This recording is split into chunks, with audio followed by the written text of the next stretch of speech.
The year is 1933, and Harry Ferguson is about to change farming forever. He's standing in front of a crowd of skeptical farmers in Northern Ireland, demonstrating what he calls the three-point linkage system. This hydraulic mechanism, he promises, will make tractors safer, more efficient, and eliminate the deadly accidents that plagued agriculture. The farmers watch as the plow effortlessly raises and lowers, responding to the terrain automatically. They applaud. They believe.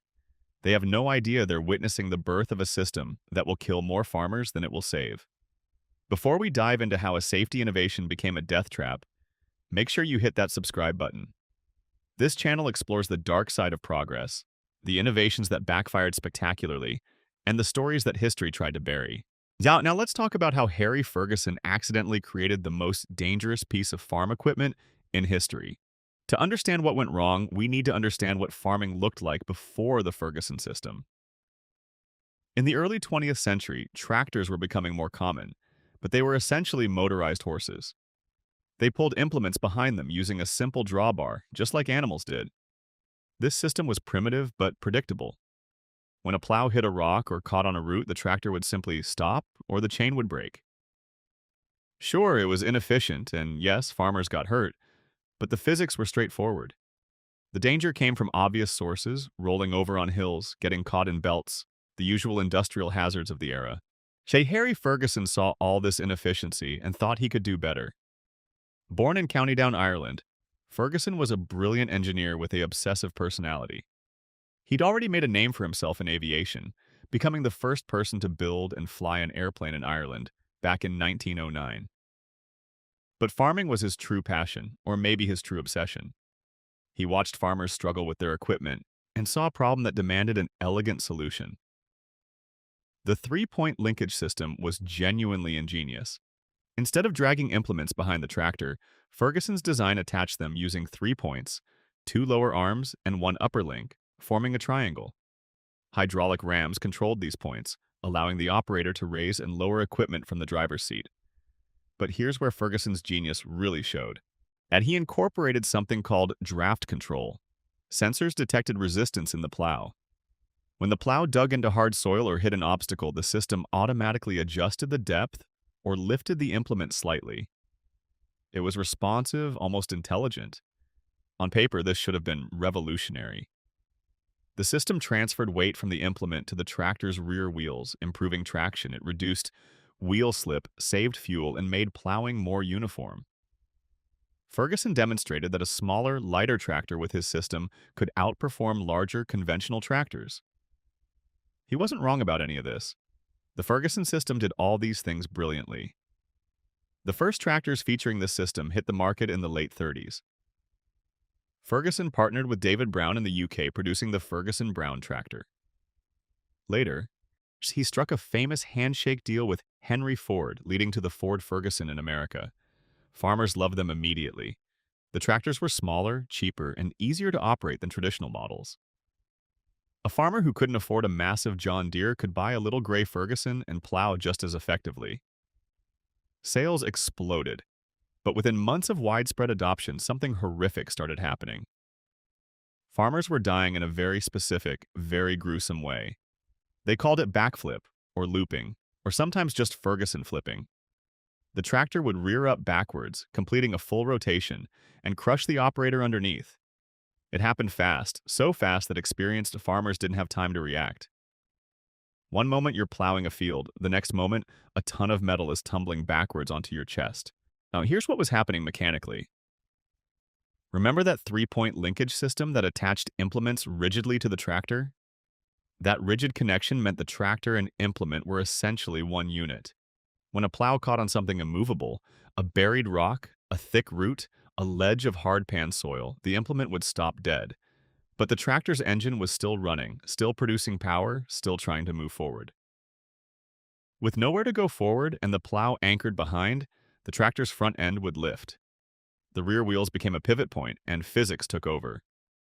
The weight distribution made it worse. These Ferguson tractors were designed to be light. That was part of their appeal. Light means less expensive, easier to transport, cheaper to run. But light also means less stability. When the front end started to rise, there wasn't enough weight to bring it back down. The tractor's center of gravity shifted past the tipping point in a fraction of a second. Once that happened, nothing could stop it. The machine would complete a full backward rotation, with the driver riding it all the way around until the steering wheel, exhaust stack, or engine block crushed them into the ground. The old drawbar system didn't have this problem. When an old-style tractor hit an immovable obstacle, the drawbar would break, the chain would snap, or the wheels would just stop turning and the engine would stall. The connection between tractor and implement was designed to fail. It was supposed to be the weak point. Ferguson's rigid three-point hitch eliminated that weak point, and in doing so, created a death trap. Ferguson and his engineers knew about the problem almost immediately. Reports started coming in from dealers and farmers. But Ferguson was convinced this was operator error, not design flaw. He believed farmers were using too much throttle, attacking ground that was too hard, being careless. His system was perfect, he insisted. The problem was the people using it. He published operator manuals emphasizing proper technique. He sent representatives to farms to demonstrate correct usage. He added warnings to every tractor. None of it mattered. Farmers kept dying. The problem was that farming is unpredictable. You can't always see what's buried in the soil. Ground conditions change from one end of a field to the other. A farmer might plow the same field for 20 years without incident, then hit a boulder that shifted during the spring thaw. One mistake, one unexpected obstacle, and you're dead. The Ferguson system had zero tolerance for error. The death toll climbed throughout the 40s and 50s. Exact numbers are hard to pin down because record keeping was inconsistent and many accidents happened on remote farms. But researchers estimate that thousands of farmers died from tractor backflips during this period, and the majority involved Ferguson system tractors or implements. It became the leading cause of agricultural fatalities in regions where these tractors were popular. What makes this even darker is that Ferguson fought against safety modifications. Other manufacturers started adding rollover protection structures, metal frames or bars that would catch the tractor if it flipped. Ferguson argued these were unnecessary, that they added weight and cost, that they were admitting to a design flaw that didn't exist. His tractors remained bare and exposed well into the 60s. Engineers outside Ferguson's company began developing solutions. The most effective was surprisingly simple, a device that would release the implement if the tractor started to rear up. When sensors detected the front wheels lifting beyond a certain angle, the top link would automatically disconnect, separating the tractor from whatever was anchoring it. The front end would drop back down. Crisis averted, but implementing this required admitting the three-point linkage was dangerous, something Ferguson refused to do for years. The introduction of position control and draft control improvements helped somewhat, and these systems gave operators more precise management of implement depth and resistance. If you kept the plow shallow and reacted quickly to resistance, you could avoid most backflip situations. But this required constant attention and experience. New farmers, tired farmers, farmers working long hours in tough conditions, they made mistakes. And mistakes were fatal. Another partial solution was adding front-end weight. Farmers started bolting heavy weights to the front of their Ferguson tractors, literally hanging chunks of iron or concrete blocks from the front axle. This lowered the center of gravity and made backflips less likely, but it defeated the entire purpose of Ferguson's lightweight design. Farmers were essentially turning their efficient small tractors back into heavy brutes just to keep from dying. The agricultural equipment industry slowly moved towards standardization of safety features. By the 70s, rollover protection structures became mandatory in many countries. Seatbelts were added, keeping operators in a protected zone if a flip occurred. The three-point hitch itself was refined, with better hydraulics, improved sensors, and automatic release mechanisms. Modern tractors with three-point hitches are vastly safer than Ferguson's original design. But here's the thing that makes this story particularly frustrating. Harry Ferguson died in 1960, before most of these safety improvements became standard. He never publicly acknowledged that his system was fundamentally dangerous. He never apologized to the families of farmers who died using his invention. In his mind, he had created the perfect farming tool. Now, the deaths were tragic, yes, but they were the result of human error, not engineering failure. The Ferguson system itself survived and even thrived. Today, virtually every tractor in the world uses some version of the three-point linkage. It's industry standard, the universal mounting system for implements. Those modern versions incorporate decades of safety improvements that Ferguson resisted. They include features that acknowledge the system's inherent dangers and engineer around them.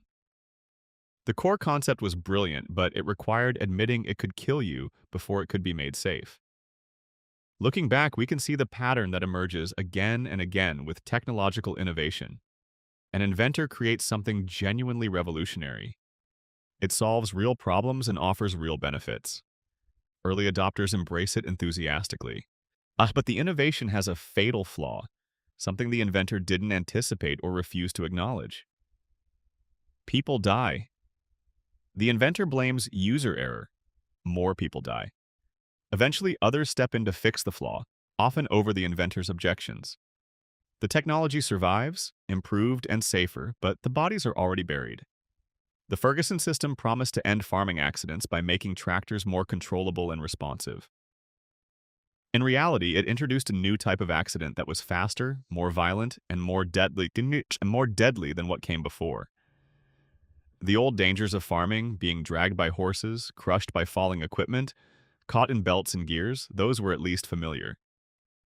Farmers understood them, but backflip accidents were new, counterintuitive, and terrifyingly quick. Most experienced farmers with decades of knowledge died because the rules had changed and nobody told them clearly enough. This raises uncomfortable questions about innovation and responsibility. When you introduce a new technology, especially one that people depend on for their livelihood, what responsibility do you have for its unintended consequences? Ferguson would argue he gave farmers a better tool and it was their job to learn to use it safely. Critics would argue he released a dangerous product, downplayed its risks, and fought against safety improvements that would have saved lives. Both perspectives have some validity, which makes the moral calculation complex. The farmers themselves were caught in an impossible situation. The Ferguson system tractors were genuinely better in many ways. They were affordable, efficient, and effective. A small farmer in the 40s or 50s couldn't compete without modern equipment. So they bought the tractors, learned the risks through grim experience or tragic example, and tried to be careful. Many succeeded. They farmed for decades with Ferguson tractors and never had a serious incident. But enough failed, enough died, that the tractor became synonymous with a particular kind of agricultural death. Insurance companies eventually caught on. Premiums for farmers using three-point hitch tractors without safety modifications went up significantly. Some insurers required proof of rollover protection or front-end weights before issuing policies. This market pressure accomplished what safety advocates couldn't. It forced adoption of protective measures. When it hit farmers in the wallet, a change happened faster than when it merely threatened their lives. The legacy of the Ferguson system is deeply contradictory. It's one of the most important agricultural innovations of the 20th century. It's also responsible for thousands of preventable deaths. Both things are true simultaneously. Modern farming wouldn't exist without three-point linkage. Modern farming also wouldn't be as safe without the hard lessons learned from Ferguson's stubborn refusal to admit his system could kill. There's a memorial in County Down, not far from where Ferguson grew up, celebrating his contributions to agriculture. It doesn't mention the farmers who died. There's no counter-monument, no list of names, no acknowledgement that innovation has a human cost. Maybe there should be. Maybe every celebration of technological progress should include a reminder that progress isn't free, that somebody usually pays, and that the people who pay are often not the people who profit. The Ferguson system promised to end farming accidents. It delivered efficiency, improved productivity, and helped feed a growing world population. But it also created a new way to die, one that was entirely preventable if the inventor had been willing to admit his creation was flawed. That's the real lesson here. Brilliance and stubbornness are a dangerous combination. Ferguson was undeniably brilliant. His three-point linkage was a genuine breakthrough, but his stubborn refusal to acknowledge its dangers turned a safety innovation into a killing machine. In the end, it took decades and thousands of deaths before the system was fixed despite him, not because of him. The Ferguson system was eventually made safe, but only after it had already claimed more victims than the accidents it was meant to prevent. When we think about innovation, we often imagine a straight line from problem to solution, from danger to safety. But the Ferguson story reveals something much messier. It shows us that the path from invention to improvement is littered with institutional ego, competitive pressures, and the simple human difficulty of admitting you were wrong. Ferguson wasn't unique in this regard. He was just one man whose stubbornness happened to affect millions of people across generations. The cultural context matters too. In the 1940s and 50s, farming was already a dangerous profession. Farmers expected injuries, they expected losses. But the idea that a manufacturer bore responsibility for unintended consequences of their product was genuinely foreign to most people. You bought a tool, you learned to use it, and you accepted the risks. Product liability law didn't really exist yet. There were no government safety standards for agricultural equipment. If something went wrong, it was your problem, not the company's. This mentality made it easier for Ferguson to dismiss the deaths as operator error. It also made it easier for farmers to accept those deaths as inevitable. When a neighbor died in a tractor accident, people said things like he must have been careless, or he got unlucky, or he didn't respect the machine. They rarely said the machine itself was flawed. And it took decades of accumulated tragedy before the conversation shifted to asking whether the equipment itself needed to change. The engineering community eventually did the work Ferguson refused to do. They studied the accidents, analyzed the physics, and developed solutions. But they had to work around Ferguson's resistance and the conservatism of his company. Innovation in agriculture moved forward despite the innovator, not because of him. That's an important distinction. The three-point linkage was saved by people who were willing to acknowledge its problems and fix them. One fascinating aspect of this story that often gets overlooked is the gender dimension. Most farm accidents happened to men, but women were working in agriculture too. Women didn't typically operate the primary machinery, but they worked in the fields, transported equipment, and sometimes drove tractors.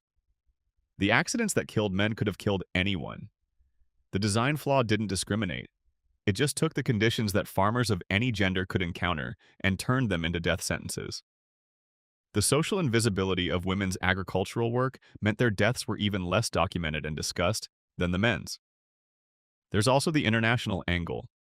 The Ferguson system became popular globally, not just in Britain and America. Irish emigrants brought Ferguson tractors to Australia, New Zealand, and Canada. Each region had different soil conditions, different farming practices, different weather patterns. Much the system that might be relatively safe and carefully controlled British farmland could be catastrophically dangerous in rocky Australian fields or Canadian clearing operations. Local farmers had to develop their own safety modifications, their own workarounds, their own strategies for not getting killed by equipment that promised to make their lives easier.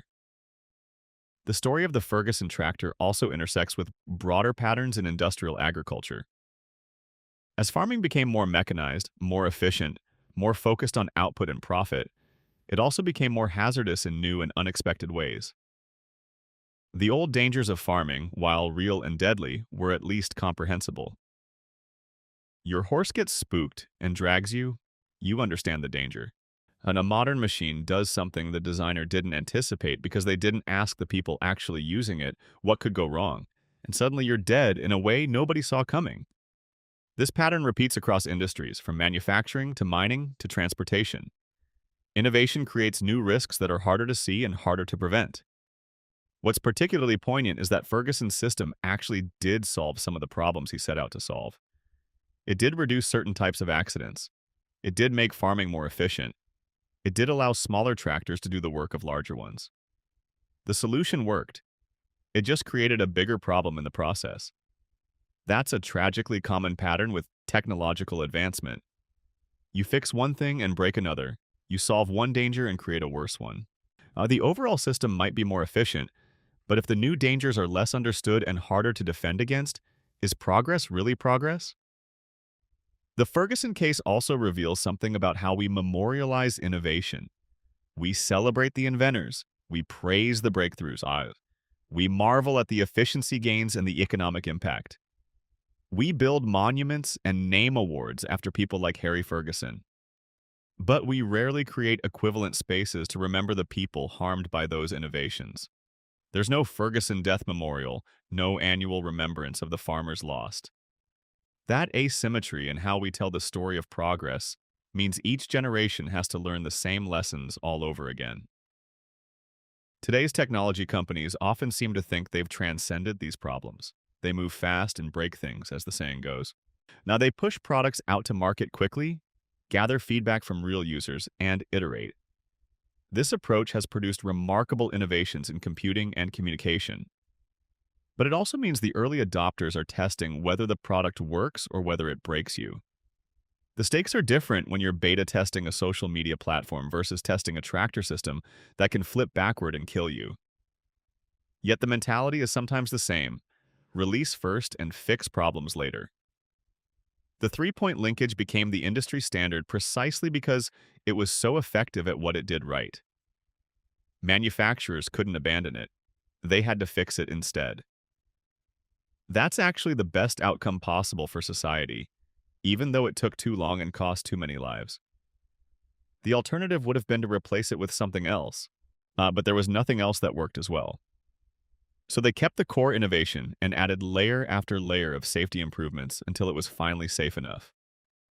Modern tractors are incomparably safer than 1940s Ferguson tractors, but they're still fundamentally using the same basic system. This brings us to an uncomfortable truth about progress. Sometimes there's no right answer, only less wrong ones. The farmers of the 1940s had to choose between equipment that was inefficient but safe and equipment that was efficient but dangerous. Most chose efficiency because they had to be competitive. They had to choose between bankrupt and maybe dead. Under those circumstances, Ferguson's refusal to acknowledge the danger becomes not just stubborn but almost cruel, that he was asking farmers to choose between their economic survival and their physical safety, and then blaming them when they paid with their lives. The lesson for today is perhaps this: when you introduce something new into the world, especially something that lots of people will depend on, you have an obligation to listen to how it actually works in the real world. You have an obligation to take reports of problems seriously. You have an obligation to prioritize safety over protecting your reputation. And you absolutely have an obligation to admit when you're wrong. Ferguson failed on every count. His tractors eventually became safe, but only because other people fixed what he refused to fix. As we stand on the cusp of new technological revolutions, from artificial intelligence to genetic engineering to autonomous systems, the Ferguson story feels urgently relevant. We're about to release technologies with consequences we can't fully predict into a world where not everyone will use them carefully or correctly. We're about to change systems that affect billions of people. And we're doing it with some of the same confidence Ferguson had that our analysis is complete, our design is sound, and any problems are someone else's fault. The difference is that we have Ferguson's example to learn from. We can choose to be different. We can build in humility about what we don't know. We can listen to users and critics. We can prioritize safety over speed and profit. We can admit when we're wrong and change course quickly. Or we can be Ferguson, convinced of our own genius, sure that the problems are someone else's responsibility, and resigned to the tragedy that results. The choice is ours, but it's easier to make the right choice if you know what the wrong choice looks like. So when you're evaluating new technology, when you're trusting something new with your safety or your livelihood, remember the Ferguson tractor. Remember that the inventor believed in their creation. Remember that the problem seemed small at first. Remember that admitting an error takes courage and integrity.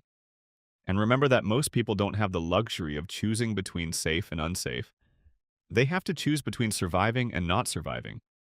And their choices will be judged by people who never face their constraints.